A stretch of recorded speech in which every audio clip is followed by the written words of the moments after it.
சபரிமலை யாத்திரை செல்லக்கூடிய ஐயப்பன் அடியார்களுக்கு கார்த்திகை 1ஆம் திகதியாகிய இன்றைய தினம் விரதமணி மாலை அணிந்து ஐயப்ப சுவாமி வழிபாடுகள் எல்லாம் மிகச் சிறப்பாக நடைபெற்று கொண்டிருக்கின்றது.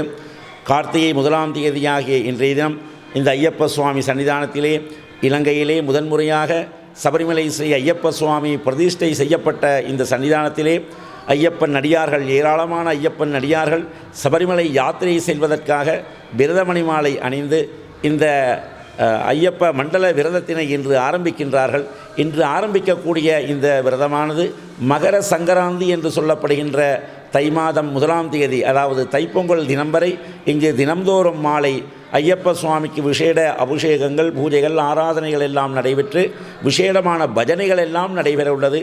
எனவே மெய்யடியார்கள் அனைவரும் இங்கு நடைபெறும் இந்த பூஜைகளிலே வந்து கலந்து கொள்ளலாம். அது மாத்திரமல்ல, இலங்கையிலே ஐயப்பன் வழிபாடுகள் நடைபெறும் எல்லா ஆலயங்களிலும், எல்லா சங்கங்களிலும், எல்லா சன்னிதானங்களிலும் இன்றைய தினம் தொடக்கம் ஐயப்ப சுவாமி வழிபாடுகள் எல்லாம் விண்ணை முட்டும் கோஷங்களோடு மிகச்சிறப்பாக நடைபெற்று கொண்டிருக்கும்.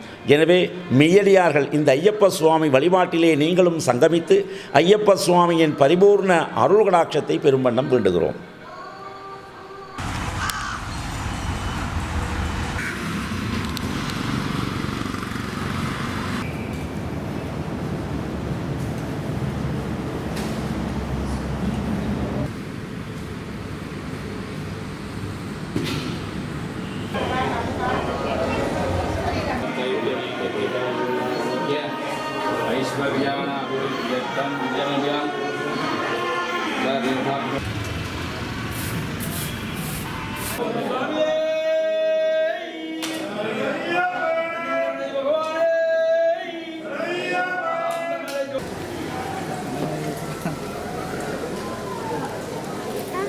பிக்க கூட சாமி எடுக்க கூடாது.